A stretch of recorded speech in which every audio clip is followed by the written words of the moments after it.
Hey everyone, a couple quick notes before we hop into this episode. This was recorded back before I had some of the finer details ironed out, so you're not going to hear things like tips and bits or what we've been drinking. So, just wanted to give you a heads up before you get into it. This was a fun episode, though. I'm not going to give away too much before you actually listen to it, but I think that you're really going to enjoy it. As always, you can become a patron of the show at patreon.com/thisismybourbonpodcast. You can also find us on Instagram, Twitter, Facebook. You can email us, thisismybourbonshop@gmail.com. If you have any questions or comments, use the hashtag thisismybourbonpodcast on Instagram or Twitter. And as always, thank you so much for listening. And this is my Bourbon Podcast.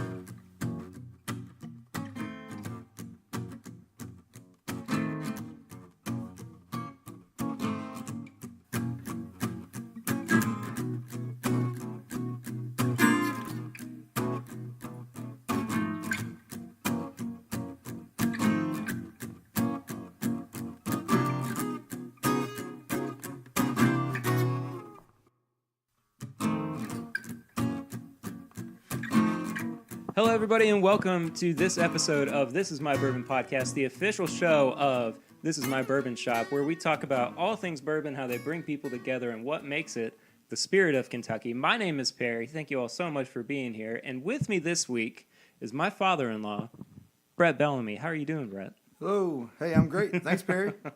Happy to have you on the show. It's going to be a lot of fun. We're going to talk specifically about cocktail crafting this week. But we'll get into that after a little while. As you all know, we drink on the show throughout. Yeah. A little louder for the microphone. And we're pouring something that is a favorite of the shows and one of my personal favorites too. Have you had this yet? Which one? The Old Forester Prohibition The style? Old Forester Prohibition Absolutely style. not, and I was very pleased to see you brought that in today. You are going to be in for a huge treat. So if you would like to go ahead and pour yourself a glass. I've All already got a little bit poured, but I could use it. I'm going to try the sound effect for you here. Yeah. Oh, Hope I'll that take showed it. up. Yeah, I'll take hope that it. showed up. I'm going to pour it yours definitely first. did. All right, thanks, Just sir. say whim. Yeah, that's good. All right, well, that is a beautiful color. I like Isn't that it? a lot. Yes, sir. 115 proof. I'm not sure on the age on it. I think it's closer to the 6-year or 7-year range than 4. Very But nice. Very man, nice. it's.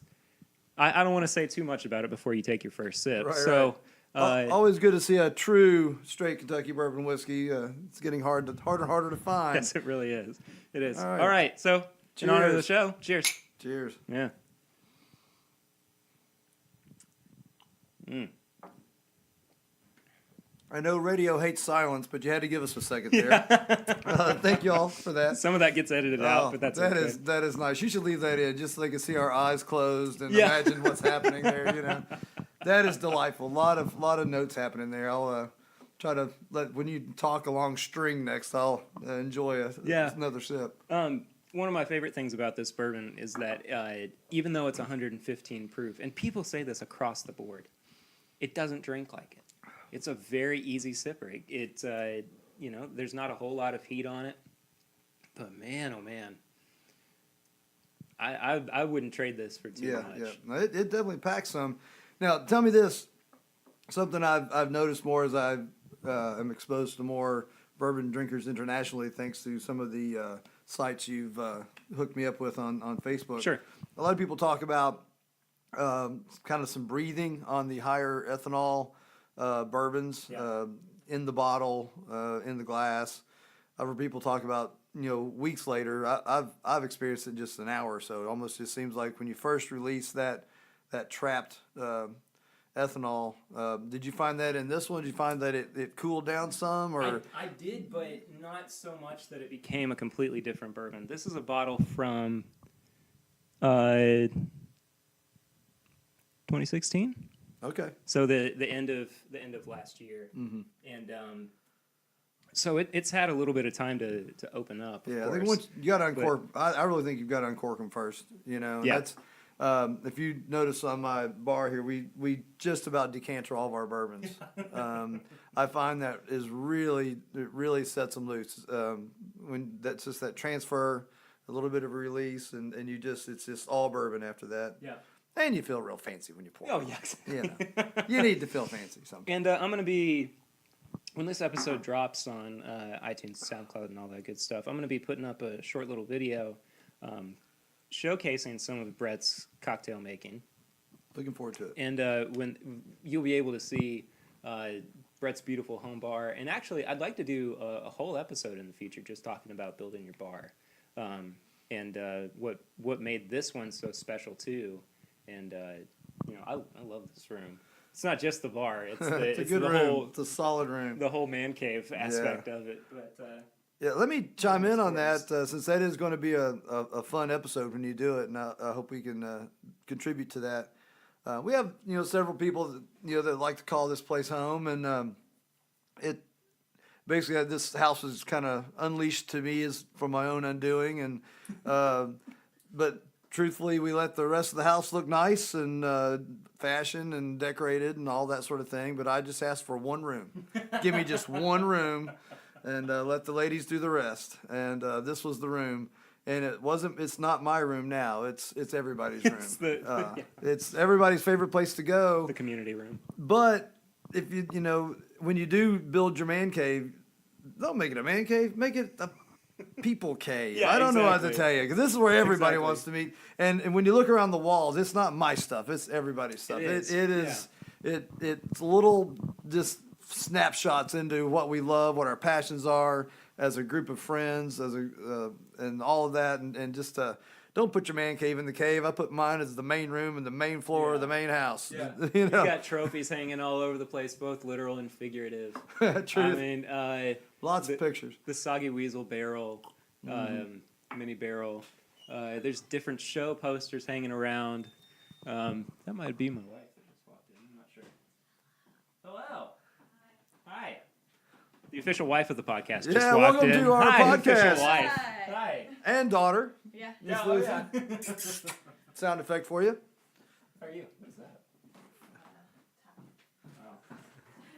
It looks... Okay. I believe you. That's the beautiful place. The beautiful thing about my place here is that you never know who's going to just walk right through the door. When the door's wide open, Well, we leave it unlocked for a reason. We like lots of guests, so. So we're going to jump right into some of the main questions that I like to ask people when they come on the show. And the first one is, what got you into bourbon? Why'd you start drinking bourbon, and what made it so appealing to you as an alcohol enthusiast? You've coined my phrase, my moniker.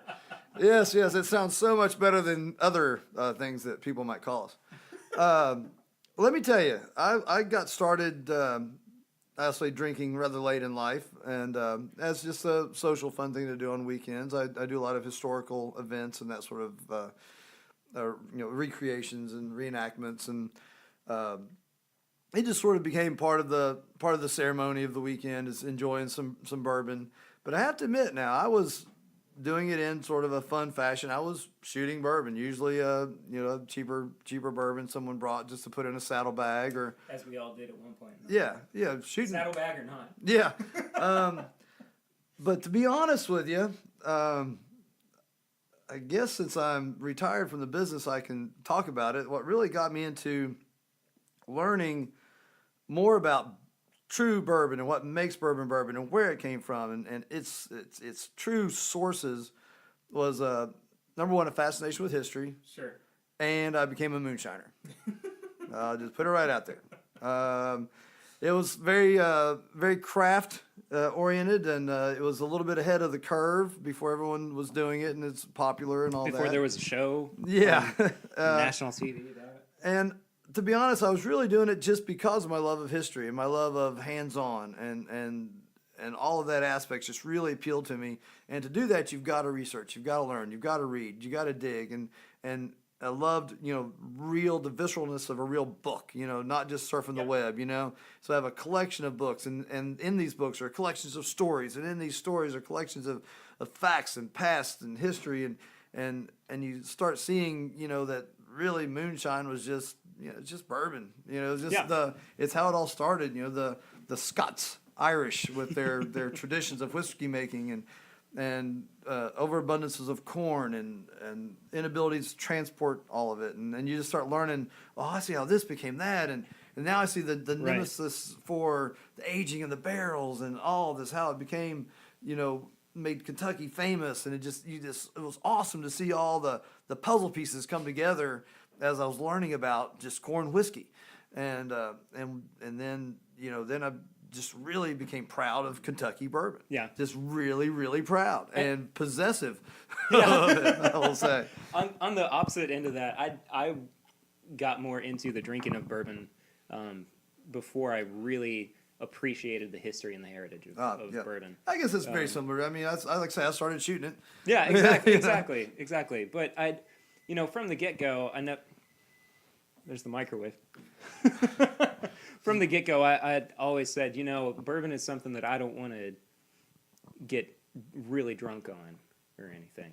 Bourbon's something and that happens. I'm not going to, deny that has happened from time to time. Right. But I would much rather sit around and enjoy a couple glasses of something that might be a little bit harder to find or a little bit more higher proof. That was a nice little sound effect right there of that hitting the bar top. We're going to sample that and use that a lot in future shows. If you're really good at this and you're a continuity freak, you'll find that same sound effect. There it is. All right. Used throughout. That'll go in the theme song. Yeah. I'm sure we're going to work that in. Yeah. Awkward silence as we both drank at the same time. Drink silence, but that's okay. As we like to say, we're uncut and unfiltered here on This Is My Bourbon Podcast. And the longer this podcast gets, the more fun it's going to be. So hang with us and hope you're drinking with us. There's a really great show with two guys. I love them both. Their names are Will and the Grease. They're out of Nashville, and they have a whole whiskey podcast called splendid. The Podcast. Very good. I wish that's one of those things I wish I had known about beforehand. And we're working on trying to get Will and the Grease on this show. Oh, they must be. In the future. And though I don't want to spoil too much about that, but I think it's going to be a lot of fun having them on, especially if the Grease gets a little greasy, as he likes to say. But anyway, that's not what we're here to talk about. What we're here to talk about today is the wonderful craft of bourbon cocktails. Yes. So we'll get into what I consider to be the house cocktail, almost literally, here at, I don't want to give away too much of your personal information so you don't have people showing up looting your bourbon or anything. Right. The Rusty Pistol Saloon. The Rusty Pistol Saloon is exactly right. So as much as we love drinking straight Kentucky bourbon, Yes. Oh, yes.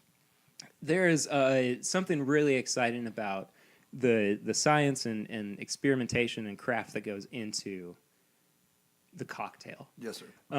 And you are a mixologist. Yes. Not professionally. Yeah. I'm an alcohol enthusiast. That's all I claim to be. But I do tend to lean toward some mixture of alcohols. I'm starting to think that maybe the title of this episode is going to be "This Is My Alcohol Enthusiast." Yes, absolutely. Splendid.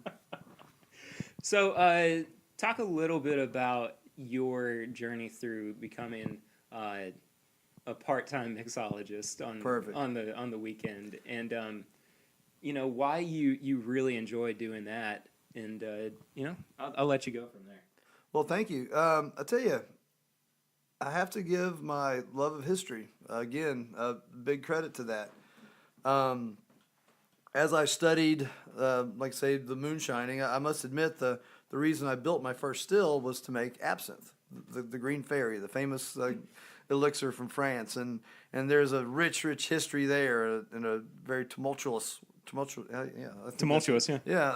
there, and learning that I just really became fascinated with absinthe in its purest form, the way it's drank, just like bourbon here, as we're sharing, but also as a historian, I began to learn more about the cocktail, and A lot of people don't realize, as you may go to the liquor store today and stop by the checkout counter and buy a bartender's guide that helps you mix a myriad of cocktails and shots and drinks and the sort of. The very first really universally published, produced, and enthusiastically purchased bartender's guide was written by Jerry Thomas in the heart of America's most tragic time, 1862, the heart of the Civil War. Really? Was the very first cocktail guide. What a good time for that. Isn't that something? Popular though. Yeah, it's amazing, and because if you read this, you would think it's in a high life time of America where everything's all great and all this, but it's absolutely one of the most tragic times in American history. But what you have to realize is the U.S. government has lots of money, and they tended to occupy many towns, big cities. All over the country. And as they occupied these towns, they had lots of officers on a payroll with nothing to do with their money, but, and their boredom, but drink. So if you're the Galt House or some other Louisville Zone. Louisville Zone there, were similar, or the Brown. I think the Brown may have been around in those days. I think there was a famous murder there.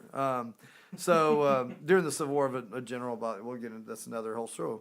That's for This Is My Civil War podcast. Yeah, this is my Civil War podcast. Well, obviously, if you have all this government money out there, and how are you going to get it? You're going to have better drinks, and guess what, people? Flair bartending was invented in the Civil War. Just look up the Blue Blazer. It's basically the guy lit some high proof alcohol on fire and poured it from one cup to another and tried not to burn the hotel down in the process. But the bigger show you put on, the better drinks you made, got the more customers. I just searched Blue Blazer on Google without actually qualifying cocktail. Probably and just a not bunch a of great blue, idea. just a Brooks bunch Brothers looks nice. Yeah. I like that. It looks sporting in just that. a bunch of blazers came Just a bunch up, of blue blazers. That's hilarious. Yeah. So I'll check that out later. as I read through this guide, I referred to the absinthe because I found absinthe being used totally differently than I had envisioned. Well before it was highly sought after in the Belle Epoque era, which is closer to the turn of the century, but used in many cocktails. And then the more I saw, not always bourbon, but whiskey, because as you know, bourbon was just in its infancy of being universally understood, but still was gaining much popularity as a drink. Bourbon, as you know, General Grant won a war drinking Old Crow. On a quick side note about Yes. the absinthe, but before we get too deep into anything and I forget, if you want real absinthe, I mean in the absolute realest sense, get in contact with us. We'll hook you up with a once-in-a-lifetime experience of absinthe. I'll just say, the only place that I will go to drink absinthe is right here in the Rusty Pistol Saloon. Yep. Because it not only does it feel more authentic because it's made to be more authentic, but it's also just so good. Yes, It's so good. And you'll be glad to know the Green Fairy is happily resides here, so she won't follow you home. So you can enjoy your dance with the Green Fairy. It's complete safety. Anyway, sorry to that interrupt would be you. a pleasure. I would love to do it. It's still a great passion of mine. It truly is. So as I saw more and more how these drinks were being made, and as you know, the old fashioned was probably the original. I guess it's heralded as the original cocktail, original bourbon cocktail, and it was very simple. I saw a lot of uses of just sugar syrups and just some very basic things. And I just had this horrible thought about somebody mixing absinthe and Coke. yeah, I don't even know where that came from.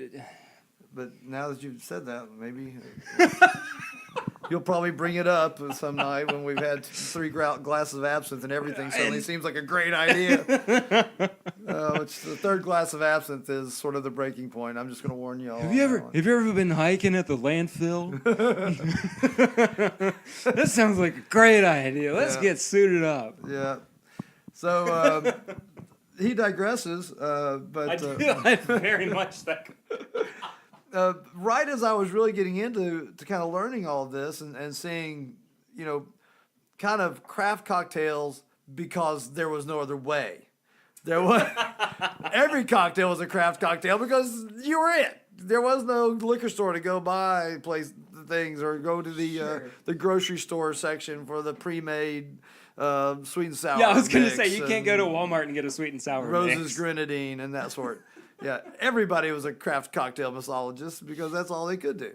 About that time, I was lucky enough to live in a town, which I still do, Lexington, Kentucky, that had sort of a rebirth downtown.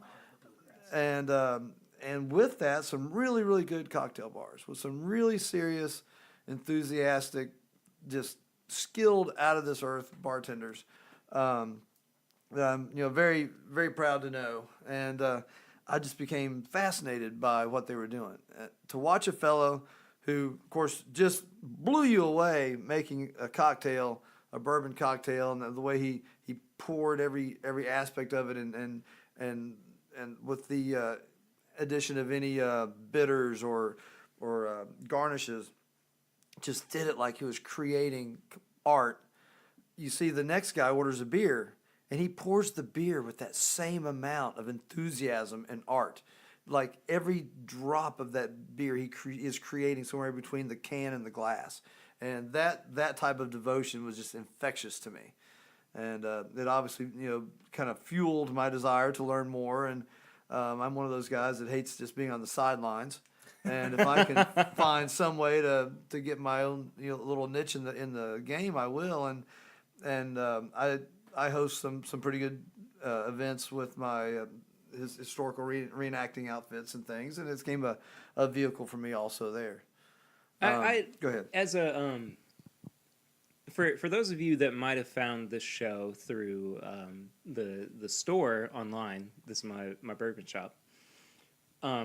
You might have figured out that I am also a graphic designer in my spare time when I'm not drinking bourbon. That was a joke that probably didn't land, but that's okay. And I understand the appreciation for the art aspect of it. Mm-hmm. As something of I'd have the conversation all the time about whether or not graphic design is an art form. But the point is that I still understand and appreciate that form of art that comes with cocktail crafting and being a mixologist. As highbrow as that sounds, but people look at artists the same way and go, well, do you think a little bit higher of yourself than we probably think about you? But so is society. So is life. Well, to kind of go along with that, right about the time I was really getting into learning about bitters and the use of different things to bring bourbon alive, which again I loved at this point just to sip on. As you know, it's very rare that you'll see ice in our glass. Certain bourbons, some people claim come alive that way, and I'm always willing to try it. And one of the things that we always say too is it doesn't matter how you drink it, as long as you are enjoying it. Yeah, exactly. And I have found plenty of people that like bourbon on the rocks, the same bourbon on the rocks that I drink neat. Yep. And all the power to them. Yep. I mean, let them enjoy that. If they enjoy, and I'm using an extreme example here, but if they enjoy Pappy 23 year in a cocktail, yep, or Pappy 23 on the rocks, however overrated Pappy might be, right. Yep, or overhyped, at least overpriced. Yeah, definitely overpriced, but that's a whole nother episode to go into. But anyway, they're enjoying it, and they're celebrating the heritage of Kentucky and the heritage of bourbon as well. Yeah, I was actually going down one direction, but I wanted to add something right there. It's a great Booker Nose story, and Perry has heard this same one because we forgot about this story. We as enthusiastic bourbon purists might roll our eyes at a bourbon and Coke, but someone once asked, I love this story. Booker No, at this time he was the living godfather of bourbon when he was asked this question, and someone said, Booker, you got to tell me, if I took the very best bourbon that's ever been made in the world and put it in Coke, what have I done? And Booker just looked right at her and said, you just made the very best bourbon and Coke in the world. There it is, people. That's it. If that's the way you enjoy it, by gosh, and you've got the best bourbon in the world, and that's the way you want to enjoy it, by God, you have the very best bourbon and Coke in the world. And I mean, again, I'm no stranger to bourbon and Coke, so I'll indulge from time to time. Yeah, absolutely. But Me too. it's just, you're drinking bourbon. Mm-hmm. You're enjoying it, and I would rather see somebody enjoying and drinking bourbon in their own way than somebody turning their nose up at it. Right. But this is my bourbon podcast, so Right, you right. probably knew that already. We're kind of taking the easy way out being bourbon enthusiasts because there's no such thing as bad bourbon. If you obey all the rules and are truly a bourbon, you're going to be good.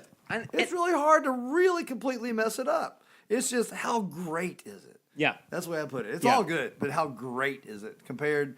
All you got to do is branch off into any other whiskey, and you'll know what I'm talking about. I know there's lots of rye lovers out there. There's lots of Scotch lovers, and there's Irish whiskey lovers, and again, there's beauty to that, every bit of it. And I've always enjoyed drinking any of those with an enthusiast of that variety. And this is just ours, and we're just proud of it. Yep. Absolutely. So let me. We got to back up a little bit. We got to back up a little bit. I'm trying to even figure out where I was, actually. But, we were talking about crafting some things with, or getting more creative with bourbon. And I, like I said, I saw more and more being done with it. And he was talking about that artistic aspect. If you remember, Perry was talking about mixologist being like an artist. And art, or your personal art, as you know, it can be a lot of things. If you're a chef, if you're a pastry cook, whatever it is, that's the beautiful. Food is a form of art. Oh my gosh! Every sense. Oh man. So right about the time I was really getting into crafting some things with bourbon, I met a really really neat girl named Sarah in Indiana, and she had a cool little restaurant, kind of like the middle of nowhere, and she loved to bake pies. The rest of it, fry cooking, French fries, slap the stuff on the grill, whatever. Sure. But pies. And she knew how I was with my moonshine and my bourbon creations and my cocktails. And we both connected on that kind of level because no matter how busy she was slinging a burger, she knew somebody had just ordered a slice of a pie that she just really wanted to be really good. And she would be watching over her shoulder. And that was her famous, favorite time is that first bite of pie. Nothing like a good slice of cherry pie. Oh, I'm telling you. And She loved to see a fine cup of coffee. She wanted to see the eyes closed. She wanted to see that look on their face. And it's the same exact thing that I always did when I was giving someone a first drink of something that I'd made. And we really connected on that. And that's that kind of artist thing. I don't care what your art is, man. And by God, I'm happy bourbon's my art. Yeah. We're in the same boat. And we don't need a bigger one because there's plenty of us in it. It's getting bigger all the time. We have to get a bigger boat. We need a bigger boat, Perry. Yeah.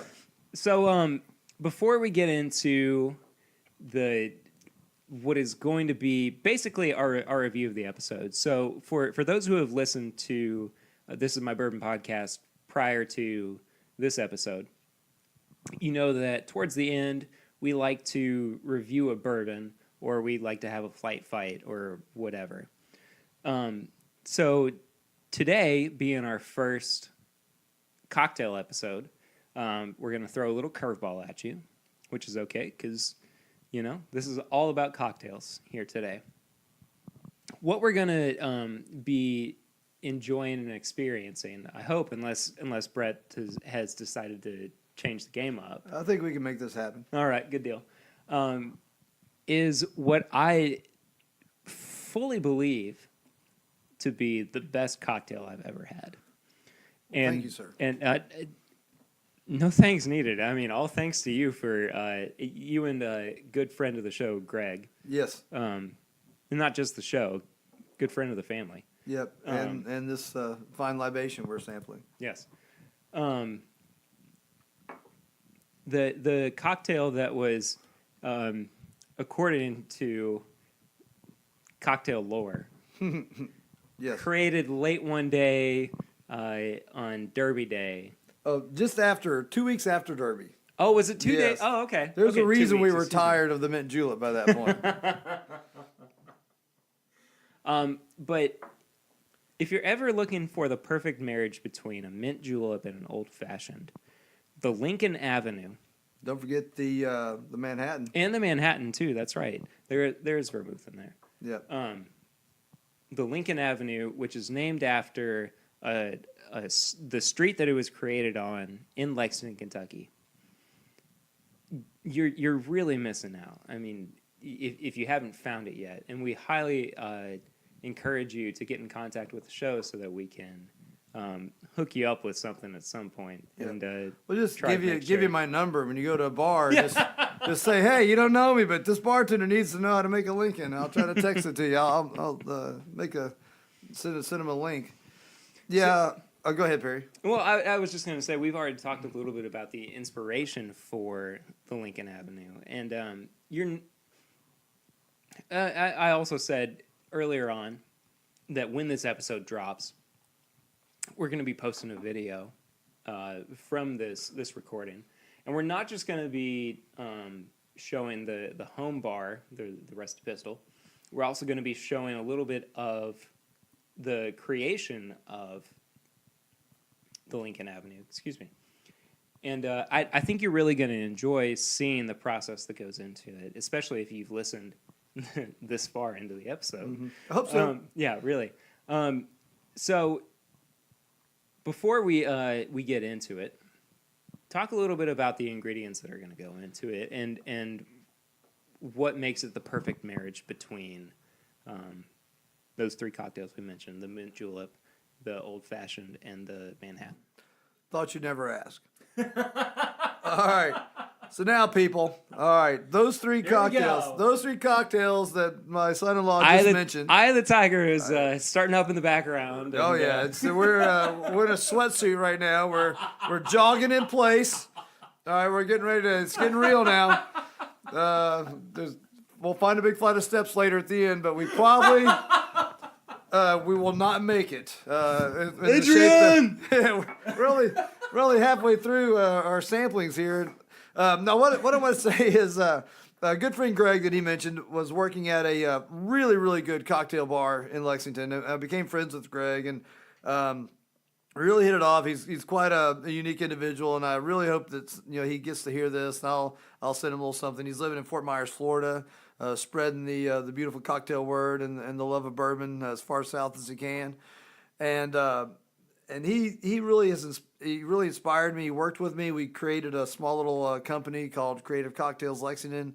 Our idea was to bring LLC. There you go. To bring quality drinks, quality cocktails to the catering market. You have these kids that can barely throw a gin and tonic or bourbon and Coke together. We wanted to be able to bring you your own signature cocktail for your event that's never existed before, named for you.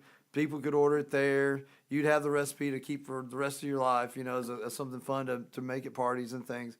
And the idea is still alive and knocking around. We've got several people that are enthusiastic about it. But as we started doing more and more events and getting really kind of into our craft, we started making our own bitters. We started finding ways to make some really good mixers and that sort of thing. He was really in tune with kind of the hip happening kind of crowd that was building around bourbon at the time, and that was great. And we had gone to Derby, and as we were wont to do, we made some really good mint juleps. Really good mint juleps. I have a wonderful neighbor next door named Sarah, who is a gardener for our whole neighborhood, and she's been making some really good mint for me. She's hybrided some really neat mints like Kentucky Kernel, Southern Kernel, Spearmint, and they've grown together now over about 7 years. And I have a mint patch that I'm so proud of, just on the other side of my gate in my neighbor's yard. And You own part of that. I'm yeah, certain. that's right. I'm telling you. No, we all my neighbors have gates between our yards, so we can all just come and go to the back doors as we please. We're all bourbon enthusiasts. That's the beautiful part. But Greg and I had made some really good mint juleps, and for some reason that afternoon I wasn't really feeling a mint julep. We had minis a couple weeks after Derby. He made an old fashioned, and I think I'd made a Manhattan, and all three of those are acquired taste cocktails. All right, they are bourbon lover purist cocktails, but I want anyone out here on this listening audience to tell me the last time they went out on a Saturday night and bellied up to the bar at their favorite establishment and ordered a mint julep. All right, just please tell me when that happened last. Probably not. If it's outside of Kentucky, Yeah, I would be probably not. really, really surprised. Right. And again, the old fashioned is maybe a little more popular just because it's so storied. The Manhattan, a little less, but again, a really, really great way to enjoy bourbon in the martini style. I love a Manhattan, but again, an acquired taste. It's a purist bourbon cocktail.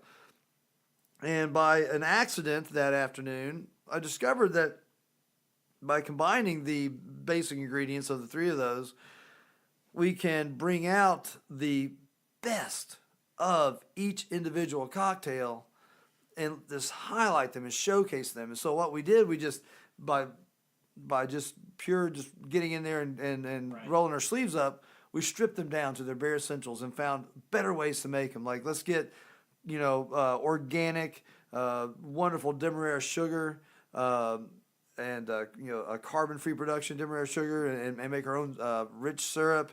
Let's kind of make our own orange liqueur. Let's get the best sweet vermouth, and just kind of build it up from scratch. And it's not super craft, but we did make some of our own bitters. And I would consider it craft. I mean, think so. if I you're appreciate that. doing stuff like, making your own bitters, Right. and aging your own bitters, especially, Yep. or brewing is not the right word, but brewing your own simple syrup or Demerara syrup, Right, or right. whatever, that is all part of the craft that goes into Yeah. the art of the cocktail. Yep.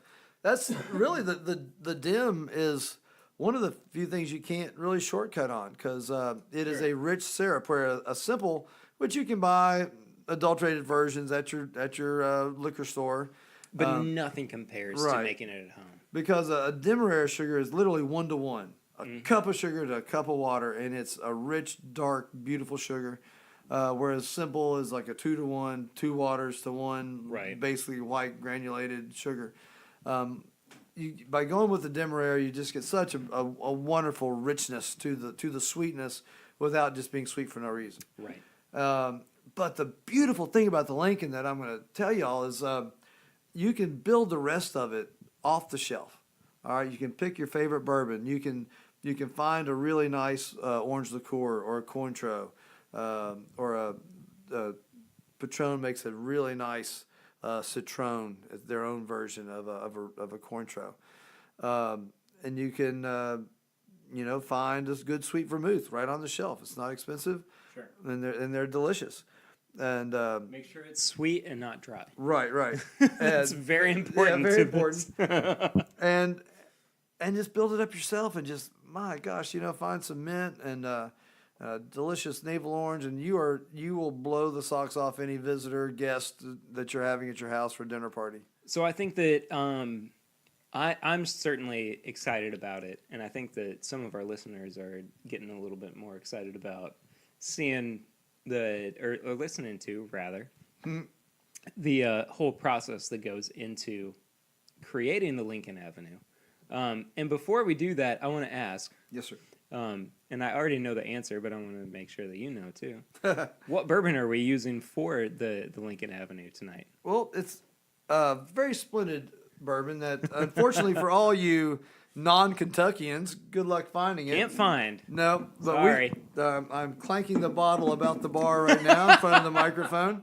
We have a splendid distillery in Kentucky called Heaven Hill. They make many. I tell you what, we're drinking out of a Heaven Hill glass right now. So let me read indeed. you Evan Williams, Elijah Craig, Bernheim Original Wheat Whiskey. Wheat whiskey. Yeah, wheat. Parker's Heritage Collection, Rittenhouse Rye, Larceny Bourbon. All right, these are some serious bourbon makers here. All right, but their go-to, their classic, their namesake is Heaven Hill. Yes, it is. And unfortunately for the rest of y'all, here in Kentucky, we can get Heaven Hill bottled in bond, straight Kentucky bourbon whiskey. It didn't travel somewhere to be bottled. It wasn't adulterated by some Californian or anything else. It is right here in Kentucky. But the beautiful thing, it's 6 years old in the bottle at an affordable price. And it is absolutely delightful. And especially those of you who enjoy a more wheaty, slightly sweet bourbon, it is right up your alley. And anybody who has listened to the show before knows that on our very first episode, we did Flight Fight with our we did a bottled and bond budget bourbon battle. I love And budget so- bourbon. Like and I said, so it's what- all good. So How what we great did is it? Brett, I don't think you know this or not. Oh, tell me, talk to me. We did Heaven Hill bottled and bond. Okay. We did Very Old Barton bottled and bond, Oh, which is B.O.B.. not that it can't I wish y'all could see this. On my bar, I have a bourbon tap. All right, it's made by an outfit out of Pennsylvania called Funky Rock. It's This is an explicit show too. Yes. So not that anybody under 18 is going to be listening to the it's show, a but that's granite okay. rock. Come on. But look it up on the interwebs. It's fascinating. He does really great work, and he makes these beautiful decanters out of marble and granite. It has a beer tap on it with a beautiful stone as the handle, and you can set your favorite bourbon down in there and dispense it with great reckless abandon, as we are wont You to can do. walk right past Yes. and lose your mind. Yeah. Anyway, As we want to do. so with the Flight Fight, I'll back up a little Love bit. some VOB. Yeah, we did the Heaven Hill 6-year bottle and bond. We did the Very Old Barton bottle and bond, and we also did the Evan Williams bottle and bond. Oh, splendid. And I don't want to spoil too much, so skip ahead about 15 seconds. But in my Flight Fight, Heaven Hill won, and hard to beat. I stand by a 6-year bottle of bourbon Oh my that gosh. you can buy Goodness for gracious. $13 Yeah. in the heart of bourbon country. I'm telling you right now. But y'all don't understand. A lot of the high dollar bourbons you're buying now were available like this Yes, they on mid shelf bottles. with up an in- age statement too. Yeah, with an age statement. Old Charter out of Buffalo Trace was a wonderful bourbon with an age statement. I think it was 8-year age statement. Mm-hmm. It came out of. If you've ever been, if you've not been on the Bourbon Trail, you got to do it. I think Buffalo Trace is actually off the Bourbon Trail right now, but just go there. They're No, it's on. excellent, splendid. It's on. Splendid, Yeah, splendid. I was there recently and saw that they were on. They have a stone rickhouse there, very unique stone rickhouse, and all the Old Charter is aged in the stone rickhouse.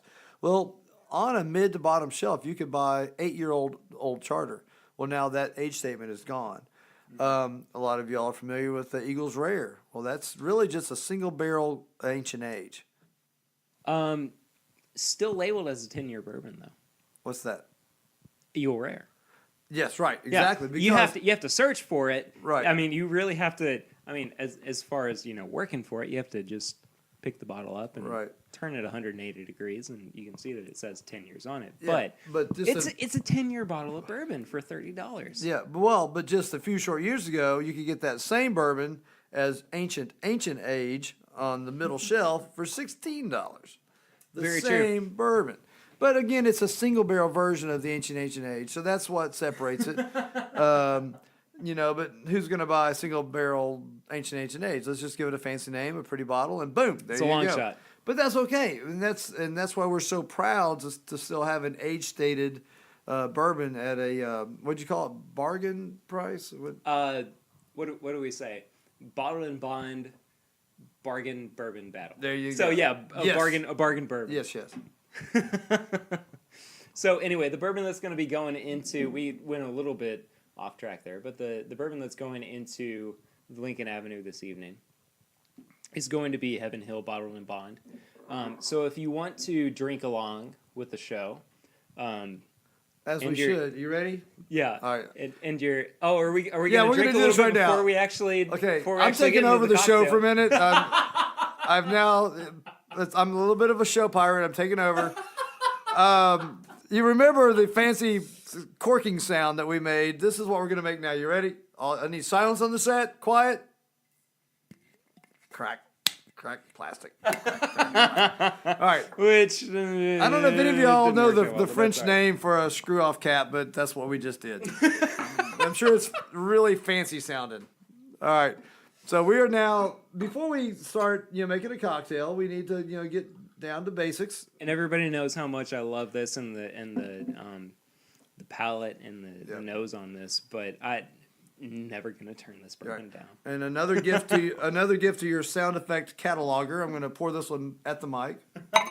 The all important glass clicking sound. Oh, and the pour. Oh, I hope that showed up. I hope you realize I am the sound effects guy.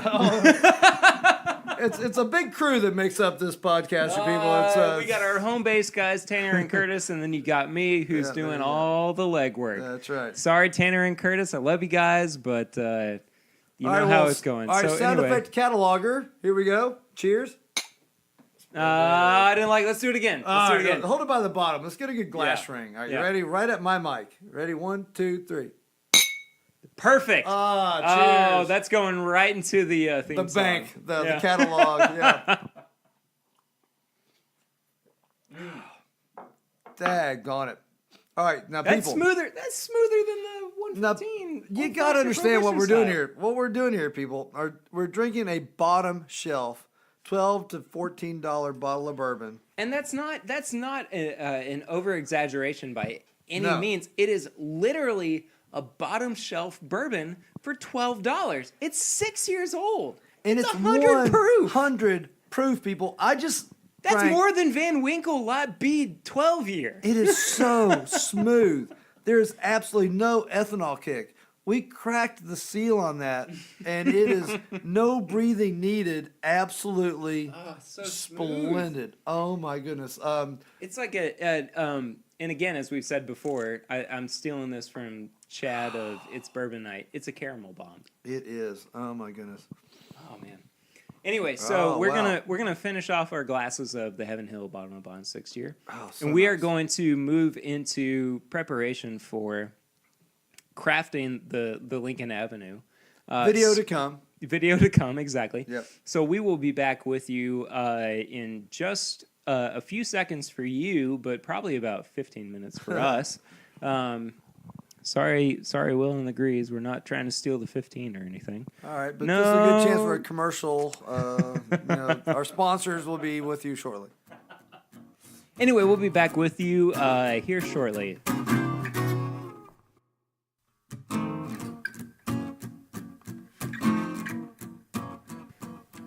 So we are back here on This Is My Bourbon Podcast. This episode, as you know, we're talking mainly about bourbon cocktails.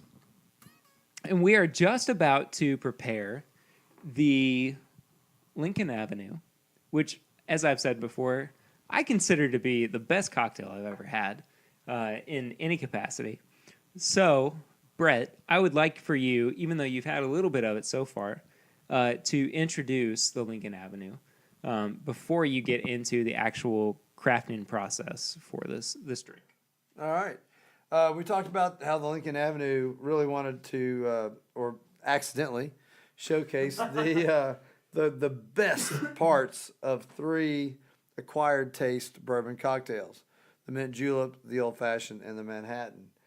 And I think what really made that obvious to me, why it was actually as good as it is we entered this cocktail in the original, first ever Bourbon Social in Lexington, Kentucky, 2014. We had really enthusiastic, amazing, still friends to this day, craft cocktail enthusiasts from some of the best bars here in Lexington, outside of Kentucky, and as far as California. And they had come here to show what they have against other enthusiastic cocktail crafters just like themselves. And we were blessed to have King Cocktail himself, Dale DeGroff, as a judge. Oh, I enthusiastically hauled things around and worked as a volunteer for no fee at all, just to sit in on a 2-hour lecture on just the bitters, on just the Manhattan alone, and it was amazing. Dale DeGroff is who will be the first to tell you he didn't actually invent it, but he gave up and just started taking credit for the Cosmo. Nice. He's written several books, and I highly recommend every one that he's ever written. And this is reigning King Cocktail. He is the man, and to have He's got a crown and a belt. oh, and it's everything. the whole thing. It's the whole. He thing. doesn't leave home without it. Entourage. But to have Dale DeGroff come up to you after an event at which you just won, hands down, by such a margin, they re-added the scores 4 times, and look at you in the eye and say, Brett, that was good. That was really good. Oh. That's one of the greatest moments of my life. But I will tell you why. You know, your daughter isn't here or anything. Yeah. I will tell you specifically why. Is the more you get into cocktails as just an overall behind the bar enthusiast, not just bourbon, you will find that even the best are some of the most elementary cocktail books, like A Man's Place is Behind the Bar. You start to see how. What a title. It's a great title. I recommend it to everyone. It's a perfect book. I can get the bibliography to the host of the show, and you can check in and get it. I recommend it as a gift-giving item also. I keep about 2 or 3 always on hand to give to other budding alcohol enthusiasts. Very nice. But what you see when you can actually look all at once at our best cocktails, the idea is you start with a beautiful foundation, and you try this and you try that, and this is built on that. And some of the best are like maybe just 2 elements of this added to that. And what you start to find out is, well, it's all tied together. It's all wonderfully related. There's no real inventing the wheel on a classic, beautiful cocktail. And so I think that's what we accidentally did with the Lincoln. We didn't try to reinvent the wheel. We literally took the best of the best from different cocktails and put them together. Excuse us for the second official dog of the podcast, good old Gus barking at passerbys in the background. But anyway, so we're going to jump right into this. All right. If you don't mind. So run through very quickly what the ingredients of the Lincoln Avenue are.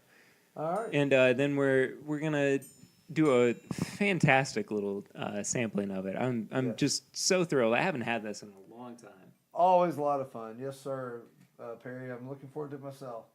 So, Thanks, Brett. The ingredients of the Lincoln Avenue, I would like to think, are already at your home bar right now.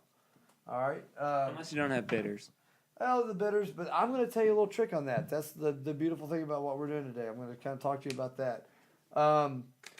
So, bourbon, number 1, first and foremost. You've got a favorite. We don't have to have a special bourbon for this. Let's go with your favorite bourbon. How about that? All right, sweet vermouth. My goodness, I hope it's on your bar right now. If it's over 6 months old, go out and buy another bottle. All right, because vermouth. It's not hard to find. It's not hard to find, and vermouth is one of those. Unlike a true spirit, will lose character with time. All right, so your sweet and your dry vermouths, keep those replaced. A delicious orange liqueur, such as Cointreau, or you might just buy some triple sec. What we've make done, your own at home. Yeah, or what we've done here is we've made a version of that ourselves, and when you see the video version, you'll see a wonderful navel orange rind peeled off and put inside with some blood orange bitters, and it just makes really delightful orange liqueur.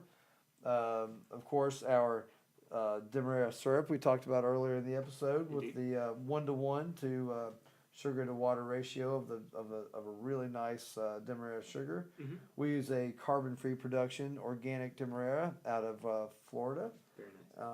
And it is available commercially easily. Just look for it in your grocery store. Now, he did mention bitters earlier. Now, we're going to use a couple bitters that I made, a kind of a citrus bitter and an aromatic bitter. And there are great books available on that very subject. But also, so easy to do, the holy trinity of bitters. Every home bar, every bar that's ever opened their doors and claimed to be a bar should have these 3 bitters. If they don't, if just walk in, ask if they have all 3. If they say, "Nah, what's a bitter?" Say thank you very much, Say good and night. walk out. Good night, thank you very much. Good Yeah, I'm done. All right. Peychaud's probably the one that they do have. Peychaud's bitters has been around a while, but maybe even more than that, the Angostura bitters, the aromatics are maybe the number 1 bitter ever, and then followed up by Reagan's Orange. Reagan's Orange bitters are made by a true craft mixologist who kind of really couldn't find what he wanted out there and made it himself, and it took hold, and now every drop comes out of Buffalo Trace Distillery here in Kentucky, and Frankfort, Kentucky, as with the Peychaud's bitters, another internationally purchased bitter. Every drop comes out of Frankfort, Kentucky. Sorry, Heaven Hill. I know that we're using your bourbon for this cocktail, but you know what? Yeah, it's We're all one big family. Exactly. We're all about family here. So my point is you can buy the Holy Trinity, which you should already have, and make this cocktail. All right, but we do feature 3 bitters in this cocktail, and that's one of the things that separates us from others. And as I've wafted below the noses of my guest here at the Rusty Pistol, some fresh cut mint, always important. So easy to grow. Agreed. It's you can find it in your grocery stores, but my goodness, let's just grow some mint in your backyard, people. I'm telling you right now. At the very least, things are going to smell amazing. Amazing. All All right. So let's jump right into this. Those are your ingredients. Yeah. Navel orange, I think I mentioned earlier also. Splendid standard martini glass is an amazing vessel for this cocktail. But we're drinking out of coupe glasses. Yes, so the original glass is the original champagne glass, actually, is a coupe, which is a stemmed glass, rounded and beautiful. You should be able to find them anywhere. But what we're going to do is I'll try to get this over by the mic. We'll put some ice in some of these. Oh, there's a little extra ice there. And what we're going to do, as you would with any martini, we're going to pre-chill your glass. All right. I brought some water here. I've put ice in the glasses. I'm adding some water to the glasses. And while we do the rest of everything, we're just going to let those chill out. No pun intended. Yes, no pun intended. Yeah. All right. So the first ingredient we'll probably get to is good old mint. All right. You'll probably have some broke off here ready to go. So find your biggest leaves, beautiful, hardy ones that you might have. And about 3 to 6 leaves will make 2 drinks really nicely. And as a 4D experience for you, as Brett is pulling those leaves off of the stem, there's just an unbelievable aroma that's coming out. If you've never pulled mint leaves right off of the stem, It is splendid. I can't recommend that enough. No, yeah, it is. It'll open your mind, your nose, and your ideas for future cocktails. So what I've added while Perry was talking was some of that Demerara sugar we've already talked about. We don't have to get serious about measuring. Let's just make sure we've covered those mint leaves very well. And with the sugar, we're going to muddle next. All right. Just all you want to do. He's laughing because I'm using a bitters bottle right now because I forgot the muddle. But what we're really trying to do is just break some cells. Just kind of get those opened up. We're not trying to just really get crazy. About like making a nice mojito. All right? Except it's with bourbon. Yes, it's with bourbon. And as he said, bourbon is coming next. what we're going to add is about an ounce to ounce and a half of bourbon per drink that you're making. Now remember, these are like a martini. There's no ice. What you see is what you get as far as your liquors. So I go a little heavy to closer to like a 2-ounce pour per drink. And all the power to you. Yep. And the best thing about a Lincoln Avenue, if you over pour the bourbon, that leaves a little for the doctor, for you, the bartender, after you make the drinks. You have all kinds of fun stuff left in your shaker. There are so many bartenders that say you need to pour exactly the right amount. I forgot how to measure a long time ago. I don't believe in that by any means. So the basic thing you need to understand on the Lincoln Avenue is based on the original cocktails. So it's sort of a percentage. Whatever you put in the bourbon, you want to cut back on the vermouth to about half, and then on the orange liqueur, again, about half. So the vermouth, we're going to put in about an ounce per drink, all right, that you're doing. All right. And now we're going to follow that right up with the orange liqueur at about 3/4 to a half ounce for each drink. For those of you following along at home, now would be a perfect time to pause or go back in order to figure out exactly what you're supposed to be doing, because you've never done this before. And if you have, hi, Greg. There you go.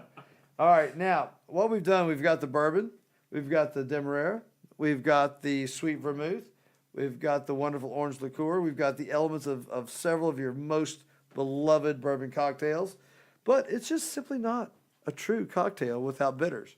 So I'm going to put in some aromatic bitters, a nice dropper or two, as I want to do, because I think it's not a cocktail without bitters. It's not a drink without bitters. I agree, actually. All right, and we're going to do some citrus. We're going to do some citrus bitters. All right, a really nice addition to really bring things out. But we're going to absolutely go to our classic Angostura bitter. The one bitter you're going to find at any bar you go to that's worth drinking at. Any bar, any liquor store. Oh, yeah, nice sound fanfare. effect for you. Yeah. So we have just made a cocktail with 3 kinds of bitters in it, and all probably the most classic ingredients. We've not tried to do anything. We've not invented any wheels here. So what we're going to do is we're going to put that in a shaker that's got some ice in it. All right, we're going to shake that up. Now, you gin drinkers know how you want to stir a nice gin drink, and a lot of the bourbon drinks, you want to stir a bourbon drink. We're going to shake this one because it's so much flavor. It's there's plenty of alcohol in it. Every ingredient has the alcohol in it. But what we want to do is we just want to make this cold and amazing. All right, so I know a lot of y'all have been to a lot of bars. You've seen some lackluster shaking. I don't want to see that out there in radio land at all. I want you to assume a karate stance, and I want you to shake like you're defending the country. All right, here we go.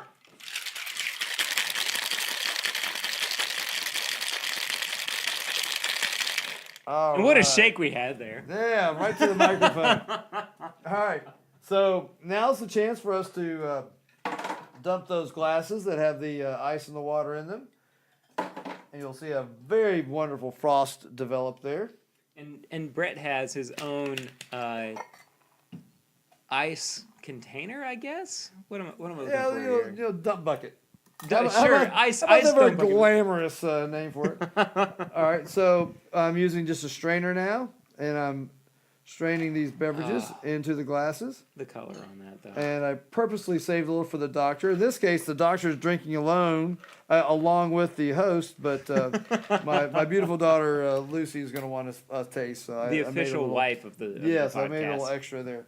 All right, now, as with a good mint julep, the mint should just not be thrown in there. It should be part of the experience. And let me just say, before we jump into this part of it, this is my favorite part of this cocktail. I love to hear that, because this is actually my favorite part too, Barry.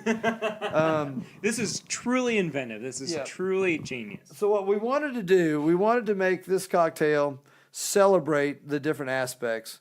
Like I said before, bring forward the best of the best. All right. So with that, everyone has their own individual flavors and desires. All right. So what we wanted to do is find a way to make it really, truly custom to your drinking enjoyment experience. So I just broke off one of the healthier mint leaves that I've got sitting here. I'm going to lay it in my palm. I'm going to smack it. And what I'm going to do, I'm going to hit it nice and aggressively together in a slap fashion to release the oils and the effervescence out of the mint leaf. And I'm going to swab just half of the glass. Half of the glass. All right, we're going to do that right now. Let's get this done. Oh, that's smack. Yes. So what's this doing? I'm in the most, Hollywood fashion. I'm trying to look really famous and fashiony when I do it. It's all part of the art. Yeah, to get a better tip out of the customer, which I never get. I'm wiping the mint leaf on the brim of the glass, all right, as many times as I can afford, all right? I really want to get those mint oils on that side of the glass. Now, that's just 50% of the glass. And What goes on the other 50% there, Brad? all right. A nice, healthy orange. Now, what we're doing, we are not slicing the orange like you might see in those big tubs on your bar of wedged citrus. I am, as carefully as I can, slicing the orange rind, not to get too much pith. And the producer of this show, this episode, is also the official wife of the podcast. She's doing a fabulous Miss job. Lucy. Fabulous job. Mrs. Lucy. So now already I can just the bar is erupting in a beautiful citrus smell, and we're really just dealing with the citric acids in the pith, and I'm telling you, it's amazing. It's a shame that smell-o-vision never caught on. Yes, well, we're going to do that. That's next coming out on the podcast. I'm holding the orange rind, and now facing the other direction of the drink, I'm doing a nice spritz. I'm just squeezing that skin into the drink, and you can see the beautiful froth move as that acid hits the top. And now, as I did with the mint leaf, I'm doing with the orange rind, putting the orange side forward and dressing that brim ever so sweetly, so that now half of the glass is mint and half of the glass is orange. And there's just a little bit of garnish in there, not too much. You're just taking the very skin we just kind of hit the brim with. We're dropping in pith down, and now I'm breaking off some mint, just a nice sprig off the end, and setting it on the side that we just kind of brimmed with mint flavor. Now this drink is done. We're ready to enjoy it. I don't know how our director wants to handle this, but we're about to drink some Lincoln Avenues, and I wish you were with us. I really do too. And as I said before, if you would like to participate in the drinking of the Lincoln Avenue, get in contact with the show. I can link you to the actual recipe for this cocktail. Excuse me. And if nothing else, we can have you over for a couple. Absolutely. And sounds great. I highly recommend that you experiment with it yourself, experience it yourself, and we are going to review this as I know to be my favorite cocktail of all time here on This Is My Bourbon Podcast. So, cheers. Cheers.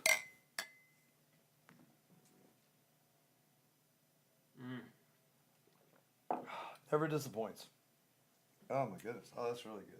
It's so much better now that I like bourbon. The official wife of the podcast, Lucy, Yes. until about, 4 to 6 months ago, Yeah. did not partake in bourbon. And I tried. she did. But And she's a good gin drinker, which I can also appreciate. She did. And we'll save the gin episode for This Is My Gin podcast, which may or may not have already happened in jolly old England. Right. But anyway, a couple quick notes on this cocktail before we wrap things up. It's sweet, but the sweetness doesn't keep you from enjoying some of the finer notes throughout.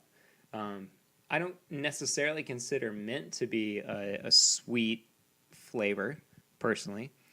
But it goes well with the sweet taste as It doesn't. you experience it. It does indeed. And life. I wouldn't, as I sit here, I know that you didn't put any kind of cinnamon in here. But I'd be remorse if I didn't mention it tastes like a cinnamon kind of drink. Yeah, that is how, when you do things right with a cocktail, which is, I hope, all your all's your goal is to bring out the base liquor, not hide Different flavors too. it. Yeah, as we find so much with cocktails that are based on basically ethanol, your vodka type cocktails, you're really just alcoholizing other flavors. Exactly. All right, what we're doing here Exactly. is celebrating other flavors. And that is real evident in the perfect kind of craft that has gone into making such an inventive cocktail. Yep. That unless you have really excuse me, sat down and thought about it and tried different things, it's unlikely that you will have created something as well-rounded and perfect as this. But I want you to. go We both for it. do. Yes, and absolutely. this, if nothing else, this is an episode encouraging you to experiment with cocktails. It's an Yep. episode where we want you to branch out, go talk to your local bartender, see what their favorite bourbon cocktail is, what their specific spin on it is, and don't limit yourself to a glass of Woodford. Right. And as we did with the garnishes here, garnishes often are a decoration. But we use these garnishes as a flavor profile expedient. An experiment. By rotating the glass, you can change the character of the drink. Exactly. You had the orange on one side, the mint on the other. Well, you, as a budding cocktail enthusiast, might come up with something else that you wanted to do. Remember that idea of doing half and half, and then the drinker can literally change the character, and every sip can be a little different by just how they hold the glass in their hand. Absolutely. And how the glass hits their lips. There's so much to do out there, people, and you can really enjoy, like we talked about earlier, the look on their face, the look in their eyes when they take the first sip of something you created. And I want you all to experience that.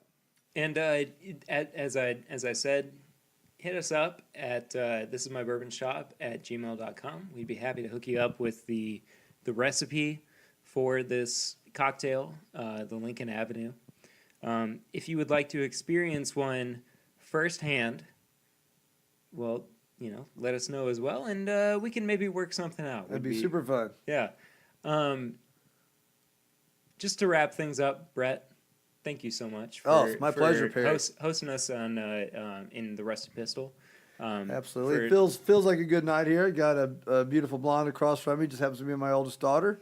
My wife. And And a beautiful brunette. yes, that's right. A handsome young fellow. Me. Oh, I thought Yes, you were yes. talking about the dog. No.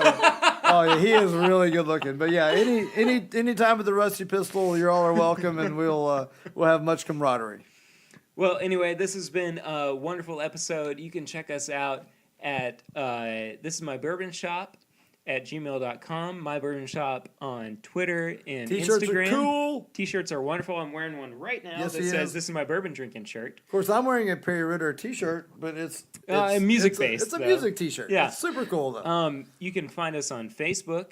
This is My Bourbon Shop. If you want to talk to me a little bit more personally, find me at pritter1492, just about on all social media platforms.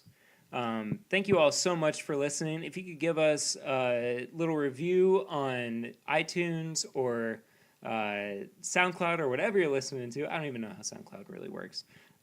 Give us a thumbs up on YouTube. We'd be happy to see that in our off time. And from all of us here at This Is My Bourbon Podcast, my name is Perry, and this is My Bourbon Podcast. Cheers.